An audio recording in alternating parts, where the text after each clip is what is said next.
बिस्मिल्लाहिर्रहमानिर्रहीम। अस्सलाम वालेकुम।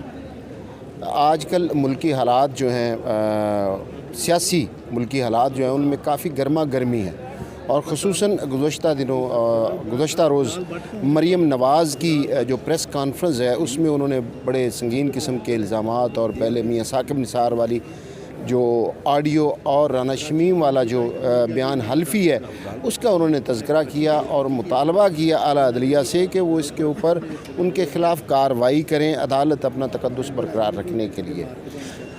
बहुत सारी चीज़ें और भी हैं जो सियासी मैदान में होने जा रही हैं और ये भी कहा जा रहा है कि मियाँ साकिब निसार और अदलिया के दूसरे जजेस जो हैं उनके मुतल्लिक और भी कुछ वीडियोज़ और इसी तरह के जो चीज़ें हैं वो सामने आएंगी, ये दावा किया जा रहा है। और जैसे ये हालात का सीक्वेंस बनता नज़र आ रहा है और जो चल रहा है इससे यही नज़र आता है कि नून लीग जो है वो पत्ते और पर पत्ता खेलने के मूड में है और कानूनी इन चीज़ों की क्या हैसियत है, इस पर हमारे साथ मौजूद हैं अज़हर सिद्दीक़ सीनियर एडवोकेट हैं और अपना एक आइनी माहिर की हैसियत से भी एक पहचान रखते हैं। उनसे इन बातों के बारे में, इन तमाम जो चीज़ें हैं इनकी कानूनी हैसियत जो है उस पर और जो नई उन्होंने डेवलपमेंट्स उनके सामने आई हैं मियाँ साकिब निसार की ऑडियो और वीडियो और उस पर जो अपना एफिडेविट है राना शमीम का जो साबिक जज हैं गिलगित बल्तिस्तान के, उनका उस पर इनकी राय लेते हैं और इन्होंने क्या काम किया। अभी कुछ देर पहले हमारी इनसे बात हुई तो इन्होंने कई इंकशाफात किए हैं और वो बड़े चौंका देने वाले हैं। अज़हर सिद्दीक़ साहब आपकी तरफ आते हैं, अब बताइए आप कि जो ऑडियो लीक हुई है उसकी कानूनी हैसियत, और पता चला कि आप लोगों ने उसका फोरेंसिक भी करवा लिया और फिर जो एफिडेविट वाला है राना शमीम का वहाँ से भी काउंटर चेक अपने हिसाब से करवा चुके हैं, कैसे देखते हैं और इनकी हैसियत कानूनी क्या है। और मरीम नवाज़ ने जो कल वाली उनकी प्रेस कॉन्फ्रेंस है उन्होंने तो बड़े बुलंदोबांग दावे और अदलिया से बड़े मुतालबे किए हैं, क्या कहते हैं इस पर? देखिए उमर यार साहब, पहली बात तो बड़ी सीधी सी है, जब ये ऑडियो लीक हुई और उसी वक्त जब उनकी वीडियो अपना जिस जगह ख़िताब कर रहे थे जस्टिस रिटायर्ड साकिब निसार साहब, वो चीज़ जब सामने आ गई, उस चीज़ को अगर आप सामने रख कर देखते हैं तो बड़ी क्लैरिटी के साथ चीज़ें सामने आ जाती हैं। वो ही वीडियो जब वहाँ पर चलाई गई तो हमारी एक टीम है सोशल मीडिया के ऊपर या बाकी चीज़ों के हवाले से, उन्होंने इस पर रिसर्च किया तो पता चला कि डीप वीडियो लीक और डीप ऑडियो लीक एक सॉफ्टवेयर है। मेरी शक्ल होगी, आवाज़ भी मेरी होगी और वो आपकी आवाज़ को लेकर आपकी आवाज़ में डेवलप कर देगा और वही आवाज़ वहाँ सामने आ जाए। लेकिन जहाँ तक ये ख़ास तौर पर जो मियाँ साकिब निसार साहब के जो ऑडियो अहमद नूरानी ने लीक की है, वो हमने यहाँ पाकिस्तान के अंदर उसका एक फोरेंसिक कराया। इसी तरह इंग्लैंड में एक दोस्त है हमारे साफ़ी, तो उन्होंने बैठ के वहाँ उसका फोरेंसिक करवाया है। अभी तहरीरी रिपोर्ट नहीं आई है, तहरीरी रिपोर्ट बहुत जल्द आ जाएगी। उन्होंने इनिशियल अपनी जो फाइंडिंग दी है कि वो बाकायदा कट एंड पेस्ट है, तकरीरों के इससे जोड़े गए हैं और वो ओरिजिनल नहीं है। इस हवाले से इन मुख्तलिफ़ जगहों से क्लिप उठाए हैं और उसका जोड़े हैं और उन्होंने इस बात के लिए बाकायदा, चूँकि पिच तकरीर वाली पिच वही है यहाँ से चल रही है, आगे पीछे जो चीज़ें सारी वो तहरीरी तौर पर आ जाएंगी। पाकिस्तान में भी उन्होंने जो फोरेंसिक किया उन्होंने इस बात का कह दिया। ये बात हो रही है जो ख़ास तौर पर कार्टर के हवाले से जो अमेरिका के अंदर वो मौजूद है। अमेरिका के अंदर भी कई सहाफ़ियों ने इल्ज़ाम लगाए हैं अहमद नूरानी के ऊपर। उन्होंने कहा आप झूठ बोल रहे हैं, ये सारी चीज़ें उन्होंने कहा आप ले जाएं हमें अदालतों के अंदर, आप जाके चैलेंज करें और आप जो हाथ आपका तंग है पैसे बना लें आप। दूसरा जो इशू है वो एफिडेविट का, वो बड़ा ज़रूरी है इशू था। और चार्ली गुथरी जो है जिसने वो एफिडेविट अटेस्ट किया है, वैसे तो वहाँ पर हज़ारों की तादाद में 2-2.5 हज़ार वहाँ नोटरी पब्लिक बैठते हैं। अब हमें तो पता है वकील की हैसियत से तो नोटरी पब्लिक या एफिडेविट की हैसियत क्या है। मैं एक एफिडेविट लिखूँ, एफिडेविट जो भी मैं लिखूँ उस पर वो अटेस्ट करना, इसके अलावा उसकी हैसियत, कानूनी हैसियत कोई नहीं है। किसी भी डॉक्यूमेंट की कानून में हैसियत तब होनी जब तक उस पर क्रॉस एग्जामिन ना हो, जिरा ना हो, कोई फ़ैसला ना आए। तो हमने कहा ये कभी हमने कहा चले हमें इसकी स्पाइंग करते हैं। हमने उस जो है ना चार्ली गुथरी के पास भिजवाया एक एफिडेविट लिख, बड़ी कहानी है, बड़ी मज़ेदार कहानी है, इधर उधर की कहानी है, बच्चों की इधर उधर की। उसमें हमने ये भी लिख दिया कि मैं गवर्नर हाउस पंजाब का मालिक हूँ। हाँ हाँ, वो उसमें लिख दिया। उनके पास गए, एफिडेविट ले गए, उस एफिडेविट पर उन्होंने ठप्पा लगा दिया, टेस्ट कर दिया। भाई नोटरी पब्लिक ने यही करना होता है, जो तोता मैना की कहानी लिख के जाएं, जो झूठ सच बोलें आप, उसने उसको टेस्ट कर देना है, डेट्स ऑल। उसके अलावा कोई उसकी हैसियत नहीं है बाहर से या। लेकिन साथ साथ उससे जब गुफ्तगू हुई हमारे उस दोस्त की, तो वो नाम भी सामने आ गया कि वकार उनका मुलाजिम है। ये वहाँ नोटरी पब्लिक के दफ्तर में नहीं गए है राना शमीम साहब, ये हुसैन नवाज़ के दफ्तर जो वहाँ पर अवेलेबल उनके घर के करीब ही है, वहाँ पर ये नोटरी पब्लिक है। राना शमीम भी वहीं पर मौजूद थे और वहीं पर एफिडेविट ये अटेस्ट हुआ है। उसके अलावा वो नोटरी पब्लिक ने और बड़ी कहानियाँ बताई हैं, वो ना ही पूछें हमसे। आधे पौने घंटे की बहुत कहानियाँ बताई हैं नवाज शरीफ ख़ानदान के बारे में। वक्त आने पे वो सारा कुछ लेके आए। और ये याद रखें, मुझसे ये ना सवाल कर लीजिएगा कि आप पेश करें, क्यों पेश करें। जिस तरह उसके पास एफिडेविट है, हमारे पास एफिडेविट आ गया। और जिस तरह हमने फोरेंसिक उसके पास है, हमारे पास फोरेंसिक आ गया। बात ख़त्म हो गई। अब जाएँ कोर्ट में उन्होंने साबित करना है, जाएँ लेकर जाएँ कोर्टों में जाकर साबित करें। अच्छा, जहाँ तक इनका ये मुतालबा है कि कोर्ट जो है, अदालत सुप्रीम कोर्ट जो है वो इसके ऊपर सो मोटो एक्शन ले, अदलिया की आज़ादी जो तकद्दुस को बहाल रखने के लिए, और जो इस किस्म की एक्टिविटी में ज़ाहिर है वो इशारा तो उनका मियाँ साकिब निसार की तरफ ही है, तो उनके ख़िलाफ़ कोई कार्रवाई इनिशिएट करे सुप्रीम जुडिशल काउंसिल का, तो यह अब उनके ख़िलाफ़ नहीं बनता, लेकिन सुप्रीम कोर्ट इसके ऊपर आज को तो नोटिस ले। अच्छा, ये वीडियो लीक्स के हवाले से पहले भी जो मलिक अरशद वाला इशू था, उसमें भी कुछ चीज़ें थी जिस पे सुप्रीम कोर्ट ने नोटिस लिया था और उसमें एक बड़ा तफसीली फ़ैसला भी आया था।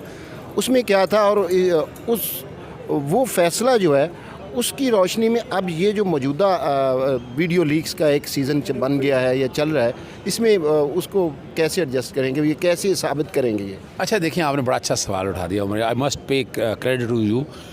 2019 के अंदर जब ये वीडियो आई अरशद मलिक की, बड़ा शोर डाला गया।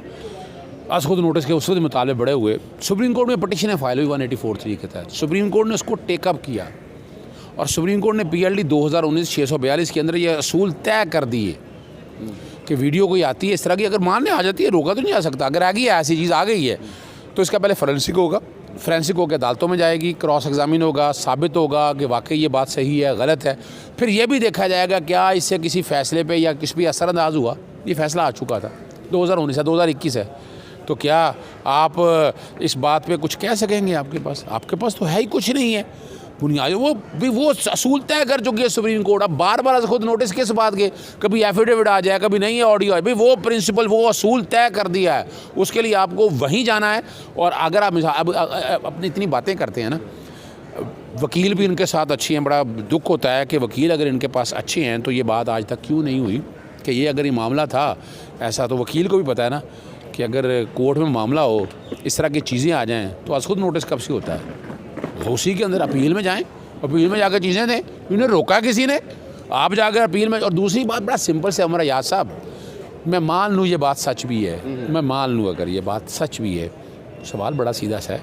अदालतों ने शहादतों पे सज़ाएँ दी। देखिए 126 दिन सुप्रीम कोर्ट में हेयरिंग हुई, कोई सबूत नहीं था, कोई मनी ट्रेल नहीं था, जैसे सरीना ईसा काजी फ़ाइसा की मिसेज के हवाले से। फिर आप आ जाएँ 60 दिन की GIT की हेयरिंग, फिर आ जाएँ 6 दिन फिर सुप्रीम कोर्ट के सामने हेयरिंग, वहाँ भी सबूत नहीं दिया, कहते रह गए। फिर उसके बाद आ जाएँ नैब ने इंक्वायरी की, इन्वेस्टिगेशन की, ट्रायल हुआ, वो ट्रायल चला, ट्रायल में भी कोई एविडेंस नहीं है। और इनके वाले साहब जो हैं मियाँ मोहम्मद शरीफ, 9,36,211 उनकी आमदन है। 1988-99 में रिपोर्टेड जजमेंट है लाहौर हाई कोर्ट की, तो अरबों रुपये के कहाँ से मालिक आ गए। तो असूली तौर पर जाएँ, जाकर वहाँ नैब कोर्ट में साबित करें। अगर ये सारा कुछ आपको 2019 में था, जब ट्रायल चल रहे थे, तब सोए हुए थे ये क्या? अच्छा, ये जो ऑडियो लीक्स नून लीग की तरफ से, और खुसूसन मरीम नवाज़, उन्होंने खुल के प्रेस कॉन्फ्रेंस भी कर दी इसके ऊपर, मकसद क्या नज़र आता है आपको? देखिए, इसका मकसद सिर्फ अदालतों पे प्रेशर डालना है, अदालतों को मिलाइन करना है। और मैं नहीं समझता कि अदालतें प्रेशर पे आएंगी। अदालतें इस बात का, देखिए एफिडेविट जब मामला आया इस्लामाबाद हाई कोर्ट का, इस्लामाबाद हाई कोर्ट ने कंटेम्प्ट का नोटिस ले लिया, और कंटेम्प्ट की समात देखा जाए वाज़ेह तौर पर तौहीन अदालत है। वाज़े तौर पर तौहीन अदालत है। तौहीन अदालत यानी में आपके कहने का मकसद है कि वो अपने जो उनके केसेस हैं आला अदलिया में, इस्लामाबाद हाई कोर्ट में और सुप्रीम कोर्ट में भी इनकी कोई अपीलें चल रही हैं, उन पर असरअंदाज होने की ज़रूरत है, या ये दिखाना है कि भाई हाँ एक ही हमने कर दी है तो दूसरों को भी देखिए, बुनियादी कान तौर पर खड़े एक बात याद रखिएगा, ये अदालतों को सबक देना चाहते हैं कि हमारे ख़िलाफ़ गॉड फादर या सीजनल माफिया के ख़िलाफ़ आप कोई कदम ना उठाएं, करेंगे तो हम जलील करेंगे, माशरे में रुस्वा करेंगे। इससे निज़ाम हमारा मुतासर हो रहा है, अदालतें मुतासर हो रही हैं, आम आदमी मुतासर हो रहा है। ऐसे सियासतदान को तो पाकिस्तान में सियासत करने की इजाज़त भी नहीं होनी चाहिए कि जो आम सिस्टम से हटकर यानी सड़कों पे फैसले चाहते हैं, इन्हें अदालतों में फ़ैसले करें और अदालतों में फ़ैसले करें। अच्छा, दूसरी एक और चीज़ है जो काफ़ी सारी डिस्प्यूटेड भी रही और अब भी उसके ऊपर कुछ चीज़ें जो है वो सामने अभी तक नहीं आई।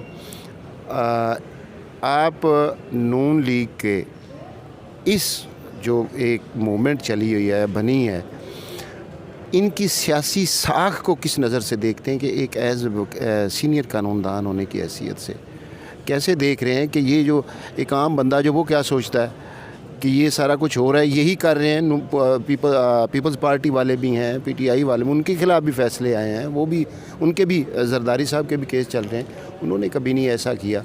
क्या ये कोई स्पेशल इनका कुछ सेटअप है? देखिए, बुनियादी तौर पर वजह है कि एक मैं तारीख़ी बात बता दूँ, हमारे इस निज़ाम में अल जिहाद ट्रस्ट, शरफ अफरीदी केस, नवाज़ शरीफ के लगाए हुए जजेज़ अदालतों में मौजूद रहे हैं। अब भी हैं? देखिए, उनके दौर के लगाए हुए जजेज़, अगर इफ्तिखार चौधरी के दौर में भी जजेज़ लगाए गए तो कई नवाज़ शरीफ के दौर के लोग, तो अदलिया की आज़ादी की बहाली का क्रेडिट वो ले गए नवाज़ शरीफ, हालांकि वो तो वकला ने कराई थी। पीपल्स पार्टी के लगाए हुए जजेज़ जब भी हैं वो रहे ही नहीं। ये तारीख़ी बात है, तारीख़ी बात है, याद रखें। यूसुफ गिलानी के दौर में जज लगाए थे ना, 104 लगाए थे ना, 104 को निकाला गया ना उस वक्त, वो निकाल दिए। तो ये याद रखिएगा, वो हैरान इस बात के हैं कि वो अदलिया कि जिनमें इनकी अपनी पसंद के लोग होते थे वो खुद उठ खड़ी हुई, उन्होंने फ़ैसले, हालांकि फ़ैसले तो मेरिट पे हुए हैं, उन्होंने फ़ैसले दे दिए। अब उनके लिए, और ये याद रखिए, आवाम में इसका तासुर बड़ा गलत जा रहा है और मैं समझता हूँ इससे वोट बैंक जो है पाकिस्तान मुस्लिम लीग कानून का बहुत मुतासर होना है। नवाज शरीफ जो वक्त गुजारना था, बुढ़ा आदमी हो गया है, जो होना था, अब आगे मरियम है या बाकी हमज़ा हैं, शहबाज शरीफ हैं, वो आएँ सियासत करें आकर और इस निज़ाम को बचाएं, बजाय ये कि इस निज़ाम की तबाही करें और इसके छींटे जो है ना इनकी अपनी गर्दनों में पड़ेंगे। अज़हर सिद्दीक़ साहब ने कंक्लूड कर दिया कि जी ये नून लीग के का जो उनके दावे हैं सारे, और उनका ये दावा, ये जब रिपोर्ट सामने आएगी तब पता चलेगा कि जो जिसने साकिब निसार की ऑडियो और फिर उनका जो उनके ख़िलाफ़ बयान हल्फी आया है उसके ऊपर जो कार्रवाइयाँ या उनका जो फोरेंसिक करवा के इन्होंने अपने पास रिपोर्ट्स रखी हैं, उनका क्या नतीजा निकलता है ये आने वाला वक्त बताएगा। ताहम इनका ये कहना है अज़हर सिद्दीक़ साहब का कि नून लीग ये जो कैंपेन चला रही है ये लामहला उनके अपने ही ख़िलाफ़ जा रही है, बल्कि उनका ये कहना था कि उनको मुस्बत सियासत करनी चाहिए मुल्क में ताकि नई नस्लों को एक अच्छा और महफूज मुल्क मिल सके। अपना ख्याल रखिएगा और हमारे चैनल को लाइक और सब्सक्राइब ज़रूर कर दीजिएगा। फ़ी अमान अल्लाह।